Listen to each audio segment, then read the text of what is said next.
Hello, I'm Brennan Storr. And I'm Joseph Comeau. You sound very unsure of that. I think I'm Joseph Comeau.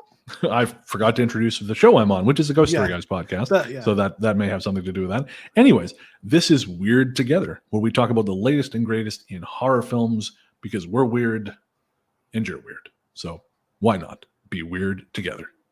Yes, and Weird Together is part of the Ghost Story Guys family of podcasts, which includes the fantastic podcasts of Mysteries and Monsters, Luke Lore, and Book of the Dead. See, I never know if he's going to do it now. I can never tell. Keep you on your heels, man. Keep you on your heels. You never know with J-Bone. He's a wild man. That's what they say about me, yes. That's right. A wild man who I have not seen in a while. So it's really good to be on the stream with you, my friend. Yeah, man, I miss hanging out with you. You know, it's been a little bit of time, and I know you've got the big move over there, you know, and a lot of stuff going on. And here in Cell Block D. Yeah, Cell Block D. So, but yeah, it's been too long, but it's definitely good to hang out with you, man. Absolutely. No, I am here in well, I would say sunny, but no, I am here in Prisony, Montreal, up here in my cell on the 28th floor, and I am living the dream here for 3 months and headed back home. And I'm really looking forward to talking about this movie tonight. Of course, we are talking about the Senegalese horror film Saloum. But before we get that, Joseph, we have a tradition. What is it you're drinking tonight? All right, I am drinking something I've had before. It's Pretoria Fields Farnberry Gose. It's a local microbrew here in Georgia. It's a nice kind of sour beer, which is kind of my thing. So that's what I'm enjoying right now. What about you? I do not have a drink. I have been working all day, and I have not had a chance to nip out to the store to get anything. So, well, I'll drink two for you. So I believe in you. And we're joined by Rin. Wanted to just say hey too, right? Where's time gone? I didn't get around to watching the movie, but this time, but I know I'm going to enjoy the hell out of the show anyway. Hi guys. So thanks for hanging out with us, Rin. Thanks for hanging out, Rin. And you are, I mean, of course, last time we had said we were going to do the movie Glorious, which was another Shudder original. And Glorious is a really good movie. I quite enjoyed it. Did you have a chance to watch that before we switched it up? Not yet. Okay, so it's fun. It's probably still a little long at 79 minutes. You know, the premise is stretched a little thin, but it's still a pretty solid movie. But then Saloum came out, and we're going to talk about it. But it just seemed like a much more conversationally rich film. So before we get there, though, of course, we got to show you the trailer. Saloum is a 2022 film which defies easy categorization, but we'll call it a horror western action drama. Directed by Jean-Luc Herbulot, who also made the excellent Senegalese supernatural detective series Sako et Mangan, Saloum is the film you show your annoying friend who likes to complain, no one makes good movies anymore. You know the one. The perennial underachiever who lives online and feels entitled to comment on the state of cinema, despite their entire media diet consisting of pirated episodes of Bob's Burgers and whatever Marvel's doing at the moment. That is very specific. And yet it applies to so many people. Saloum tells the story of Bangis Hyenas, a trio of mercenaries who, as the film opens, are extracting a drug lord and his gold from the wreckage of a coup d'etat in 2003 Guinea-Bissau. Our heroes escape in the kind of small plane all remaining Kennedys cross the street to avoid. A leaky fuel tank forces the mercenaries, Chaka, Rafa, and Minuit, along with their passenger Felix, to land in Senegal's Saloum Delta, near a remote camp run by the enigmatic Omar. The rules of Omar's camp are simple. You don't have to pay up front, but instead you can work for accommodation. And while Rafa isn't happy with this arrangement, I have paid a lot of money for Airbnbs, which expect more from you than this place, and none of those tasks were as fun as shooting poachers with a pellet gun. Right now you might be saying to yourself, Bren, none of this sounds like a horror movie. And to that I say, you fool, you rube, I said this was a horror western action drama, and what I have described is at most the first 20 minutes. Did I mention ear protection that keeps demons away? The insect monster people things who look like they come from Constantine but are 1,000 times cooler because this movie was made for a fraction of what it cost to make that one. Chaka's secret history with Omar. Or even the fact that this movie has something like 4 different languages in it, including sign language. No, I didn't. And that's because unlike Airbnb chores, the magic in this film comes from discovering it as you go. And if you want to know more, you'll have to watch Saloum to find out. All right, so that is Saloum. And I guess we'll get to it. But of course, before you can talk about a movie, you got to talk about all the things you go into the theater with, because you never just watch a movie, right? You take every movie you've ever seen into the theater with you, and that's why we always have to unpack our baggage.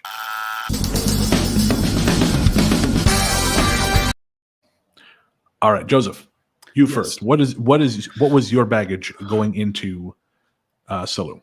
So I had no familiarity with the film, and I'm not a connoisseur of Senegalese film or media, so I really had no background. The only thing I knew about it was that you loved this film. Like you sent me a message like, this is a really good film. So clearly I had a low bar set, right? I did not expect much because of your taste in films. Dirty pool, low blow. Listen, so I went into it, maybe not expecting a ton, but obviously it exceeded those expectations exponentially. Fair enough. So I know a little bit. Okay, I know nothing about Senegalese cinema. I watched this because it started popping up on Twitter. A lot of people were talking about it. And now there's a podcast I quite enjoy, Action for Everyone. I think I've mentioned it on here before. And the host of that, one of the hosts of that, Mike Scott, who I was on one of his previous shows, he was talking about it. He was a huge fan. And usually my tastes sync up pretty well with Mike's. So when he was talking up this movie, I thought, okay, well, shit, I got to see it. So I had that. And at the time, I couldn't get it. Shudder was not working in my cell. I've got a smart TV. Shudder was not working. So I discovered that the director had done a series also set in Senegal, in Dakar, called Sakawé Mangan, as I posted. So I watched a little of that. I'm 3 episodes in. I love it. It's very slick, which I was not expecting because my experience with African cinema, now of course Africa is a huge fucking continent, so one thing is not going to be representative of a huge fucking continent.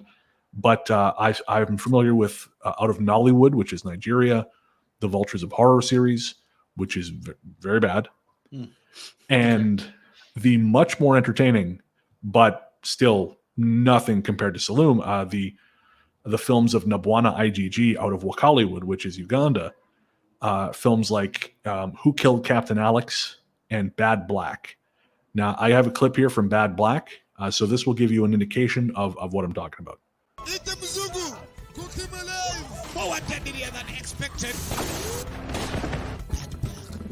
She does what she must to survive. What a movie!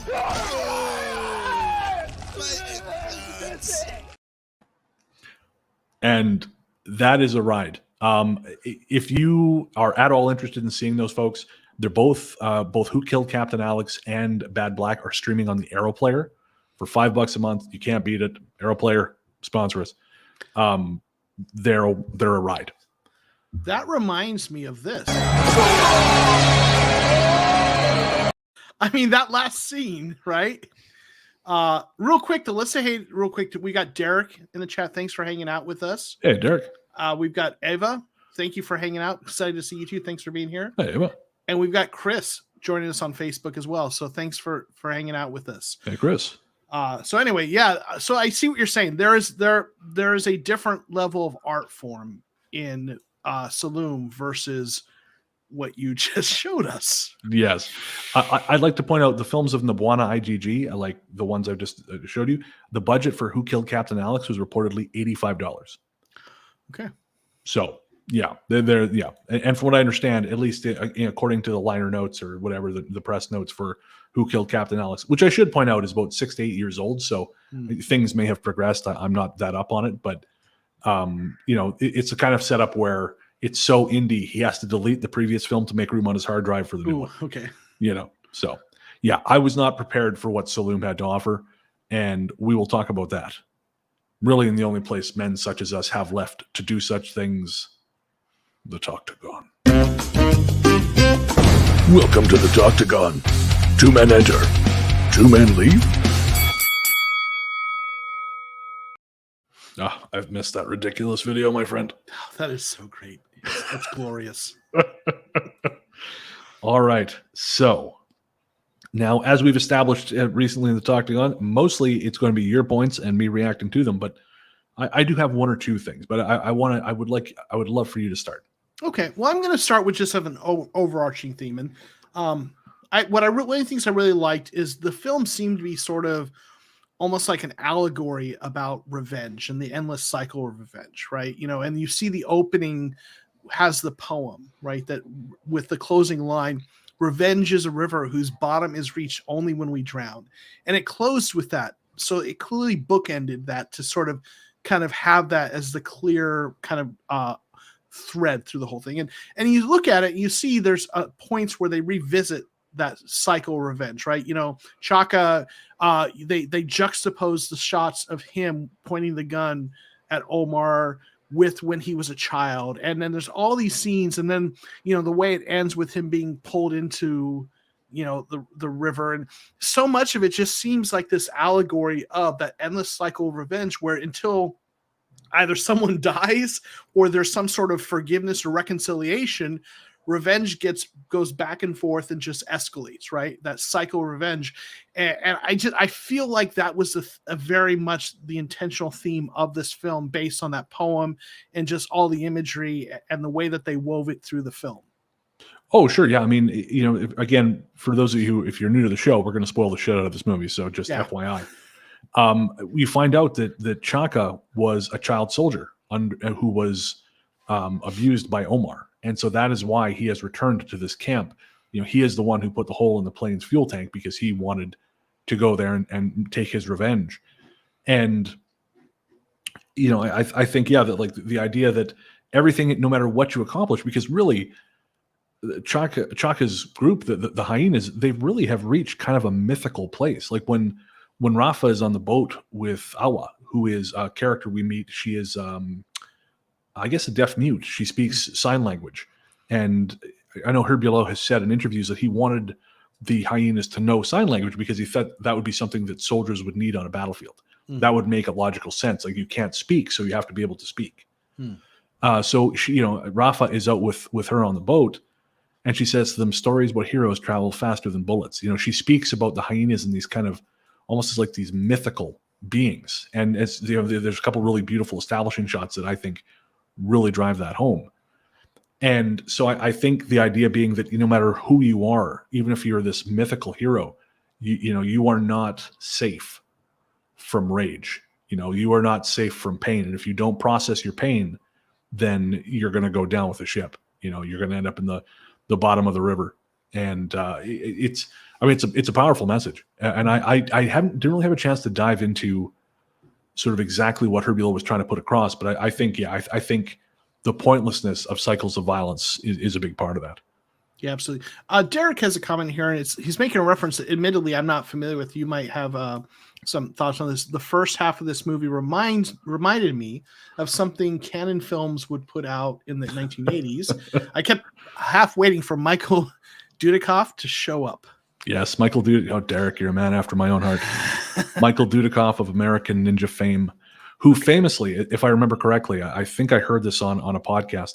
Michael Dudikoff, he starred in the American Ninja films, and there's 5 of them. He did not like doing action. He did not want to be seen as a martial arts guy.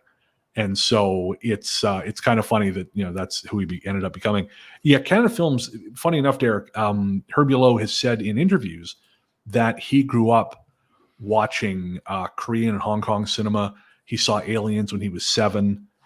And so, I guarantee you that when he was growing up, because he's Congolese, but I think he was raised, I want to say he was raised in Europe, but I don't know if that's true. But I think he grew up watching those movies you're talking about. And it wouldn't surprise me if that was part of the influence. Although something he's also said in interviews, and I really admire this, when he was sort of concepting the film, he told his producing partner, I think it was Pamela Diop, he told her that he does not want any overt homages in the visual language, and I think that's really cool. So I think it carries that feel, but he's not trying to replicate a look or a particular shot. Because I will say, and this is just Uncle Brennan on his soapbox here, I feel like that's something horror movies do too much of now. I feel like, everyone, we know you all grew up watching John Carpenter movies. I like them too. But sweet motherfuck, if I have to see one more person visually referencing The Thing or visually referencing The Fog or Christine, I'm just going to throw the television out the window. And it's going to take work, Joseph. It's a small window. Yeah. So don't make me do this, guys. I think that segues into some of my other points really well, because while there weren't those visual nods, there were, in my opinion, a couple homages or nods thematically or in terms of character that might be a little less obvious, but that at least I saw. Now, whether they were intentional or not is yet to be determined, or to be, I guess the director would have to say. But like, for example, Omar's character and the camp and everything about that, right? There's something about that reminded me of Kurtz in Heart of Darkness. Oh, interesting. Right? Joseph Conrad's novella, which was made into a film with Marlon Brando as Colonel Kurtz, right? And there's just something about, the person deep into, a place that's away from the center of civilization, right? And who has this camp with people that are following him, and then there's something about it that's not right. Right. And even, maybe, I don't know if the bald head and the look was intentional or not. Maybe not, but there was something about Omar that felt very much like Kurtz from the novella and from the film Apocalypse Now. I mean, that's a great point. There was also, if I remember correctly, there was a TV movie made of Heart of Darkness, and I'm just going to have a quick look, because I seem to recall I was watching it and expecting great things, and it was disappointing. It wasn't great. Yes, I thought so. Yeah, so it was John Malkovich played Kurtz, and Tim Roth played Marlowe. But anyways, no, I do think it's very possible. I know the film began, like the kernel of the idea of the film began when his producing partner, Pamela Diop, took her below to the Saloum, because she's from that region. So she wanted to show him this place. And so I guess once he got there, he said the region just had this magic all its own. And he said, I have to shoot a movie here. And they had the camp, right? Like the camp was an existing place. And so he started writing a film that was originally, as I recall, it was originally centered around these people in a camp where something was attacking it. But then he started to build it out. And I wouldn't be surprised if there was some element of that in there. Certainly, yeah, again, I hadn't made the connection, but I can see it. I mean, obviously there are differences, but definitely that it's hard to ignore that. Yeah. Well, there's another nod that might not be as intentional, or certainly not as shall we say, of as much of a literary significance or relevance. But there was a part fairly early in the film where Chaka got the B.A. Baracus treatment. Right? Because he didn't. I was so happy when you asked me to get that. We ain't getting on no damn airplane or boat, right? So like, I don't know if that was intentional or not, but certainly as a child who grew up, born in the 70s, grew up in the 80s, watched my fair share of A-Team and all the various ploys to get B.A. Baracus on a plane. When I saw the knockout powder and that they put him on the boat, that's immediately in my notes. Oh, he's getting the B.A. Baracus treatment, isn't he? So I don't know if that was an homage, but I enjoyed the hell out of that. I mean, I know the reason they did that was because of his experience when he was a boy. He has this terrifying fear of water. And there was even a little bit of, if you want to think about it this way, there was a little bit of the Wild Bunch in there. Have you ever seen the Wild Bunch? Mm-mm. So the Wild Bunch is this classic Sam Peckinpah Western. It was released the same year, I think, as True Grit, the first one. But it was so savagely violent, it was kind of considered to herald the end of the traditional Western era. And it sort of deals with this group of outlaws who are really getting too old to live this life. They live in a world where there are now cars. And, like early cars, but still cars. And the leader, who's played by, oh, Jesus. I want to say Robert Ryan, but I don't know if that's, no, Warren Oates. It doesn't matter. Cannot remember who plays the leader. Jesus, is terrible. But he goes to get on his horse, and he can't, like he's old. His hip is fucked up. He has a hard time getting on his horse. And one of his men says to him, well, maybe if you can't get on the horse, maybe you don't deserve to lead anymore. And with Chaka, after everything that's happened, they land in Saloum, and he can't get on the boat. And it's sort of suggested that, well, maybe, he can't even get on a fucking boat. Maybe he's past it.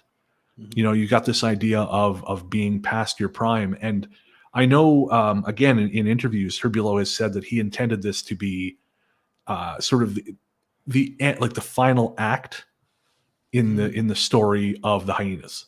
Right. Okay. He intended this to be like, these guys have had these incredible journeys. Again, they've become these mythical heroes because when they meet Awa, she blackmails them. She wants out. She's also on the run. She wants to leave the camp, but she blackmails them with saying, like, I know who you are.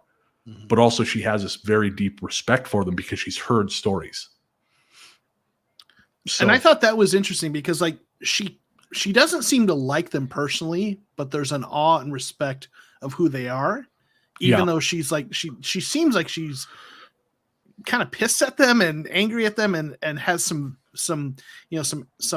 just negative attitudes. Yet at the same time, there's this awe of who they are. Well, I think part of that comes from the fact that, there's a moment between her and Chaka when, after Omar is shot and the paranormal half of the film opens up, sort of the canon film ends, as Derek says, and we kind of get into the horror stuff. They're running from the pestilence monster things. And, she says something to Chaka about, you're going to do us just like you did those people in Guinea-Bissau. And he tells her, like, no, we don't kill civilians. Mm-hmm. Those people were already dead. So she had these weird, she had incorrect information, which of course that happens with a legend, right? It just starts sucking up all these different bits. So she thought they had murdered innocent people. And then once she finds out that, no, that's not what they did. That's not what they do.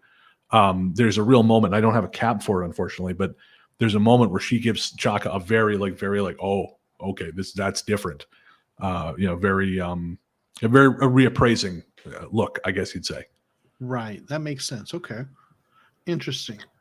So the next kind of point that I wanted to mention is that one of the things I really loved about the film and found absolutely refreshing was to see a horror film rooted in kind of the local and regional folklore. I don't know how accurate it is because you have no background in Senegalese lore, but sure. It felt authentic, as to the ability, my ability to tell. But what I loved is so much of the horror that we're used to watching is rooted in sort of kind of these Western tropes, right? The vampires and werewolves and zombies and demons and ghosts and all Judeo-Christian sorts of, kind of mythologies and lores.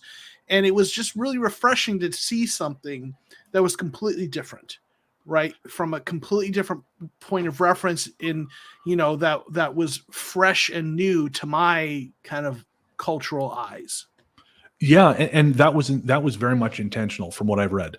There was sort of this intentional push to create something that was very regionally specific, because Herbulo sort of feels, he said in interviews that he feels like African cinema is not where it should be, which, I mean, based on what I showed you earlier, he's not wrong. But he wanted to create a film that sort of worked at the same level as what we would see, like quote unquote Hollywood productions, but with the Senegalese, with that influence. And so that was definitely intentional. And certainly Sako Mangan, that's a big part of it. Like it's very much a detective series. There's Mangan is played by Jan Gael, who plays Chaka. And funny enough, he has kind of a mohawk in that, very B.A. Baracus.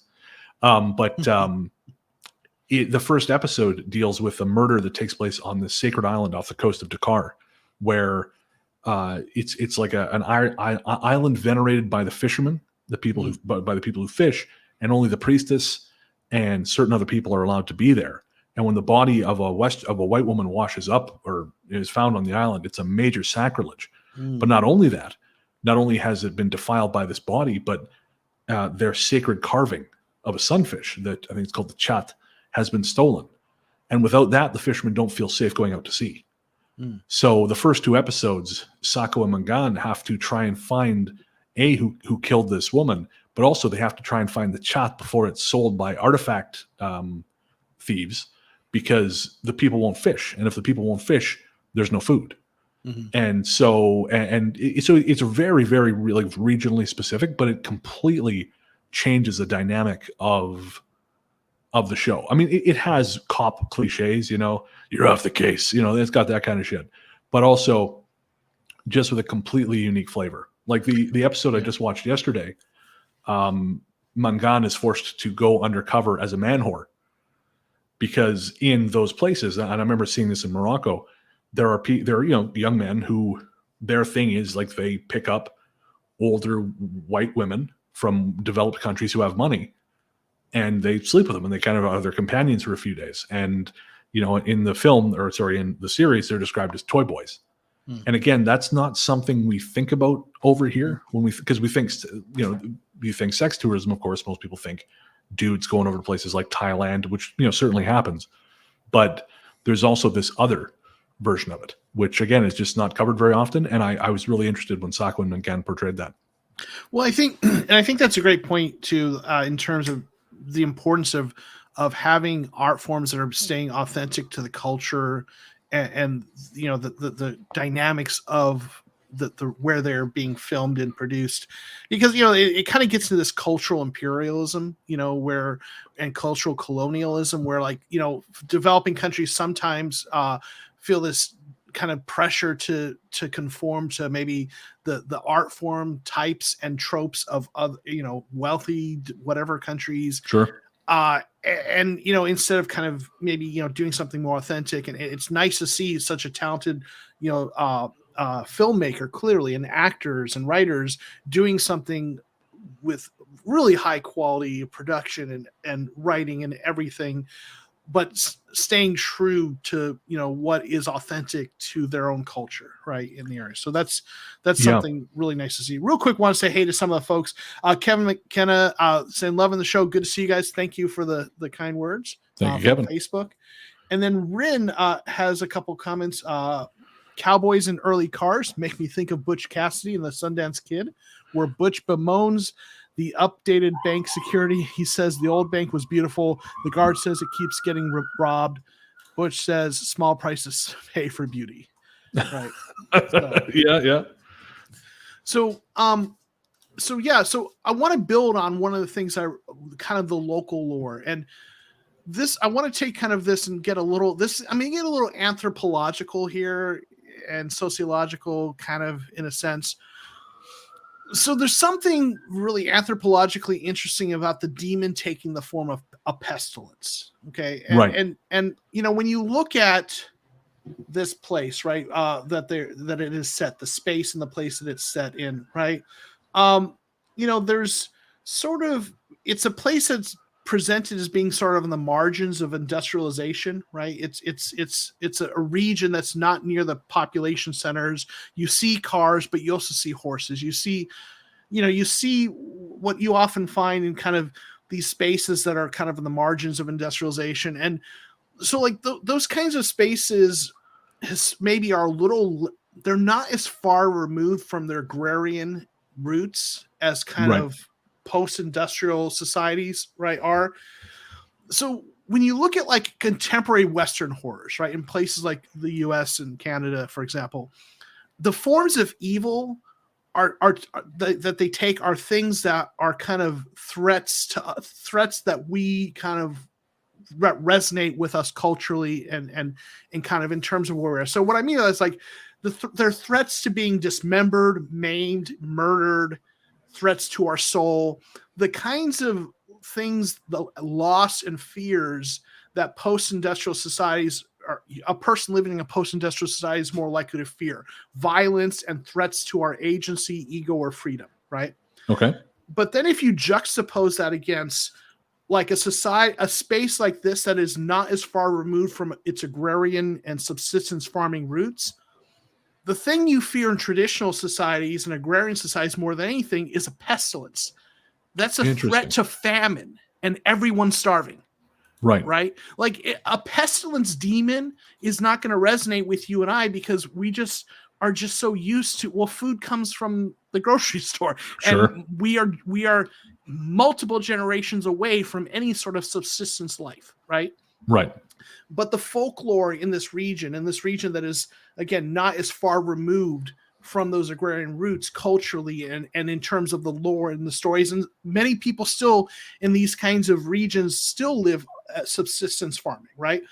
So there's something anthropologically interesting about the demon taking the form of a pestilence that might be more relevant culturally, right? Where to us it just feels it doesn't hit the same way, right?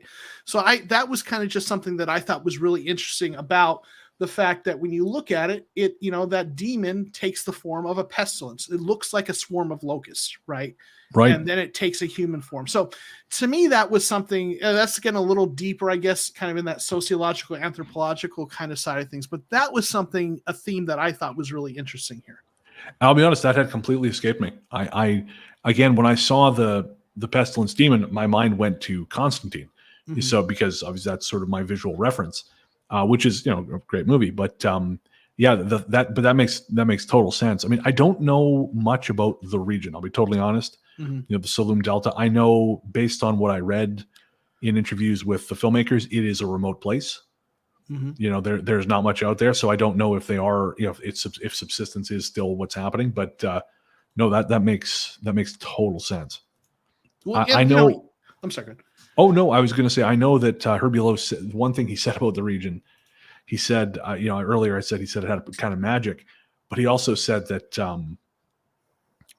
and I guess this probably tells us what we need to know. He said, there are some places in Saloum where you don't want to bathe or where you don't want to go at night. He said it's as beautiful as it is scary, or as scary as it is beautiful. It's also apparently infested with hyenas. Which literal hyenas, not just yeah. He didn't know that when he was writing the script. He wrote, the hyenas, the characters, and then when he was shooting, he found out it was in fact also infested with real hyenas. But he says he was never actually able to catch one on camera, so there's no shot of a hyena in the film. He tried, but they just eluded him. Yeah, and to that point, you don't a region doesn't have to still be subsistence, although there probably is some subsistence. It's kind of that there are fewer generations removed from that, so the lore is still there, right? If that makes sense. Yep. But yeah, anyway, yeah, to me that was just again kind of just a fascinating thing that kind of occurred to me. Is because a pestilence demon to us just is oh, that's weird and different. It's very Old Testament-y, right? That's our frame of reference, Old Testament plague, right? Sure. But it's probably a much more immediate, real sort of lore rooted in fear of famine, right? In some place that's more close to the grain root. So tell you, man, shit keeps going the way it's going. There's going to be a lot more people afraid of pestilence and famine. Right. Oh, man. Yeah, for sure. Ava's got a comment. My friend's dad was a founder of the Jeepers Creepers Theater of Horror Movies. J.R. Sullivan tagged him. Wish I knew more history to give you. Oh, cool. I'm not familiar with that, but thank you. Yeah. So, well, that's what I had in the Toctagon. So you got any more holds or moves or fisticuffs or anything you're gonna throw at me?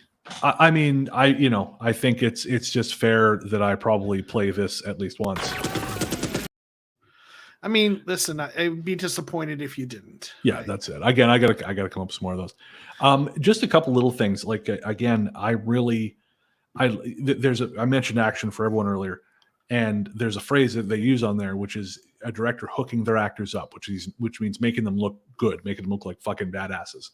And I gotta say, I mean, they did that here because everyone looks great. Despite the fact they're in a relatively rustic setting, everyone they always look good. They're shot very well. They're lit very well, and especially there's a scene, I don't have a cap of it, but where Chaka is asleep on the boat, and the river is passing beneath him, and he just looks great. There's no other way I can describe it. They frame him beautifully, they light him beautifully. I mean, Jan Gale is a good looking dude, anyways, but everyone in this looks good. Mentor Ba as Minwit, Roger Salah as Rafa. I can't remember the name of the actress playing Awa, and Bruno Henry as Omar. Everyone just they look fantastic. Which again, ordinarily is not something. I mean, Christ, I've seen films that I assume had 10 or 15 times the budget that do not go to the lengths to hook up their actors. So I admired that, and there's something about the film that makes me love it. I liked it. I watched it the once, and as I was saying to you off air, usually I watch these movies a couple times, but I just didn't have time this time around. But when I was getting the screen caps for your slides, I just found myself just kind of sinking into the moment, especially the first half. I mean, I like the second half with the action, but the character beats in the first half, I really enjoyed. And actually, once there's a moment which I forgot to put in my notes, but now that I remember it, excuse me, there is a moment where when it finally comes out after Chaka has killed Omar, and it's come out what Omar did to him. There's this quiet moment between him and Minwit and Salah Rafa where he just says, I'm sorry for what he did to you. And they just put their heads together. Mm-hmm. And it's a really beautiful moment because again, it's a kind of a brawny action movie, like a Cannon style action movie, like Derek said. And those movies were not great at dealing with these kind of subjects. Like tenderness was not well handled in those movies. But they don't waste a lot of time talking about it, but they address it. And there's this really beautiful show of vulnerability. Well, it's interesting because I think there's a point you see them do that when they're getting ready to do something at another point in the film. And there's something about it that when you see that, you feel that this is a genuine connection. It's that kind of posture of just that the heads together, sort of huddle, hug, whatever you want to call it. It just feels like that's something they've done hundreds of times. Yeah. Before they go into any mission, yep. Whatever they're doing, when there's an important moment, it felt poignant, it felt authentic, it felt real, and it felt like a really great way to share that moment you're talking about with a shorthand that felt real without having to have a large monologue, right? The note hit perfectly. And as you were describing the way people were filmed, I mean, in terms of the cinematography and the little things, I would describe what this film did as flawless.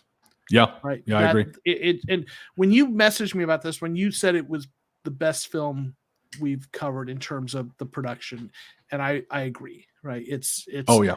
The writing is great. The storytelling is great. The visuals are great. The camera work is great. The light, everything is done superbly. Probably at a much smaller budget than films, we're used to seeing, like this one, right? So sorry, I couldn't get away without doing that twice, right? But all jokes aside, the director is clearly immensely talented. Oh yeah. Yeah. I'm very eager to see what he does next. I hope to Christ it's not a fucking Marvel movie.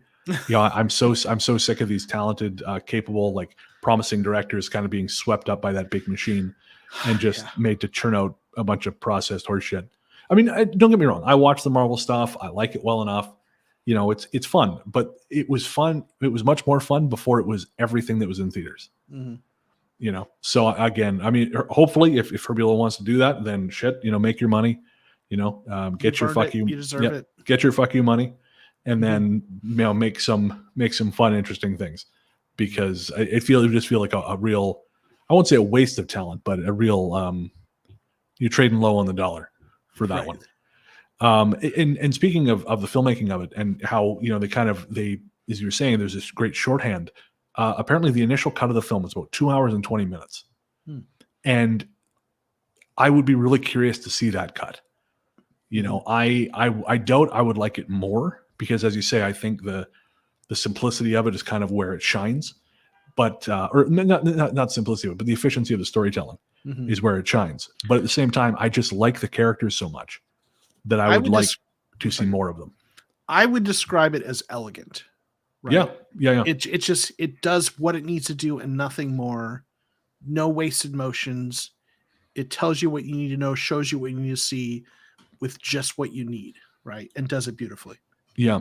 The only thing I could, the downside I can see to the longer version is a little bit like what happened with Apocalypse Now Redux. And you've seen Apocalypse Now, I assume, yeah? Because the original. Right. Yeah. So the Redux, is terrible. I love Apocalypse Now. It's one of my favorite movies. I've seen it many, many times. But I was traveling once and the Redux had come out. And for our listeners or viewers, I guess, who don't know, the Redux introduces a couple scenes that have been cut from the main version. Because Apocalypse Now is about 2.5 hours, if I remember correctly. And the Redux version is about 3 hours. And it adds a couple scenes which sort of flesh out some of the themes. And it's just totally unnecessary. Watching it, I was so bored, which had never happened watching Apocalypse Now. And that's when I realized, Apocalypse Now, sometimes movies are just like a perfectly machined knife. They balance just the way that you want them to. Mm-hmm. And to add anything else, even if you think you want it, it just screws up that balance, and then it's not what you want it to be anymore, or what it could be. And I feel like, that could be with Saloum, but unlike Apocalypse Now, which I felt like that didn't add anything to the characters, I would just love to see more of these characters. And frankly, if the same creative team made a prequel showing the adventures of these three characters, I'd be all over that shit. Yeah. Yeah. Or even maybe not. I mean, the way it was sort of described is like Awa leaves with them. She after Chaka's dragged into the river, she continues on with Rafa and Minwit, and the idea being that she's kind of taken over as the leader. Like, this is a new version of the hyenas, is I guess how it was meant to sort of be received. And it's very similar also to the Wild Bunch in that, because I was looking it up while we were chatting, and William Holden plays the leader of the Wild Bunch. And by the end of the film, a lot of the main members of that group are dead. So there's a handful of them left over. And this character played by Robert Ryan, who had been a sort of a traitor, he ends up kind of their de facto leader, and they move on with whatever the next version of that lifestyle is. And so I sort of, again, maybe either unintentional homage or just one of those things where, this is sort of a trope and it's hard to avoid, but interesting kind of coincidence, I guess. Yeah, I think it would be interesting to see sort of either direction, either what comes next, or sort of the adventures of the hyenas. So either way, I think this director's up to the task, right? Absolutely. All right. So no, that is it for me. So I guess that's it for the Toctagon. So. Uh-oh.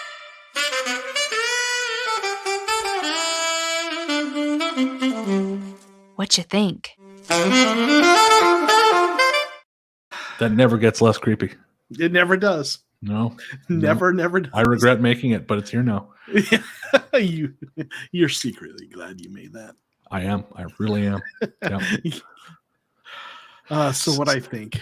What do you think? So Joseph, all in all, just one sentence review, one sentence summation of your thoughts on Saloum. One sentence summation. A gem of a film that I never realized I needed to see. All right. Yeah, I was going to say refreshing, beautiful, and you should see it as soon as possible, because movies like this don't come along very often. Mm-hmm. And there's something I missed in my baggage, and I just want to address it quickly. I was hesitant to watch this because it was, again, cropping up a lot on just on Shudder. Mm-hmm. But horror right now, or I shouldn't say horror because that's a very sweeping statement. There's actually a lot of great horror out at the moment. But there is a subset of horror happening right now, and it does seem to be stuff popping up on Shudder where it's kind of centered around this sort of... there's another film that popped up called Speak No Evil, I think it is. And I was listening to the review of it on Canal's Sinister Cinema, which is a fun show, and you should check out if you like horror movies. Canal's battle rapper from the UK. But it's kind of that Michael Haneke Funny Games-esque. The horror comes from these people who they push social convention, and they make things very awkward until violence breaks out.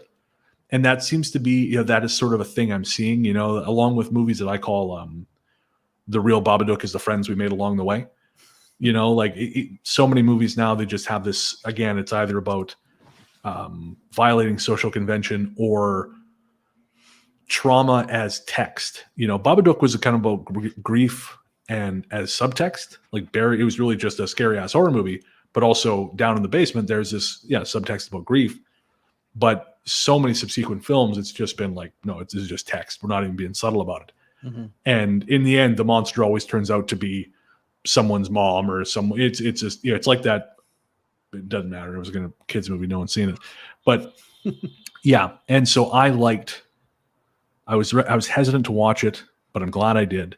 And so that's my recommendation to you is check it out. And it's not even that violent, really. Yeah. It's not gory. It's not that tense. It's just a well-made film. So I guess that's going to do it. Yeah. All right. So we'll give our audience a sec. If anyone has any last minute questions or comments, well, now's the time. But other than that, I guess be another month before we do this. I tell you, Joseph, when I'm doing the show, I'm having so much fun. I'm like, let's do this every week. And then I'm making the trailers, and I think I never want to do this again. Listen, the preps. There's a little bit of prep work. That's the part that there's a little more of a drudgery. But yeah, the live stream, hanging out with you, hanging out with the good folks in the chat, talking about some films, especially great film like this. I absolutely just enjoy this time thoroughly. Likewise. All right, so it looks like we're good. So where can everyone find you online, Joseph? So you can find me on Twitter at ISO_ghost or at Joe Comeau 13. I do a lot of sports stuff there, but you can find me, either one of those Twitter accounts. And obviously, you can find our content on the We're Together YouTube channel. Yes, please like and subscribe. We would very much appreciate it. We're trying to grow the channel. And, excuse me. And yes, I agree. He was gonna watch it. So yeah, and I'm the host of the Ghost Story Guys, or co-host of the Ghost Story Guys podcast with Paul Bestel. I also have a podcast, Largely the Truth, with Brennan and Storr, which I'm hoping to bring back soon. And you can find those everywhere. Find podcasts live. I know on Twitter and Instagram as Largely the Truth. And of course, one last thing: patrons of the Ghost Story Guys podcast, they get this early. They get this, not early. They get the audio version. So if you don't want to look at our mugs, which, hey, I get it. You just go to patreon.com/GhostStoryGuys for $5 a month. You get a whole bunch of other cool shit, but you also get the audio version of this show, and that we may actually end up as a podcast as well at some point. But that's down the road. We're both busy enough at the moment without worrying about that shit. So until next time, we're weird, and you're weird.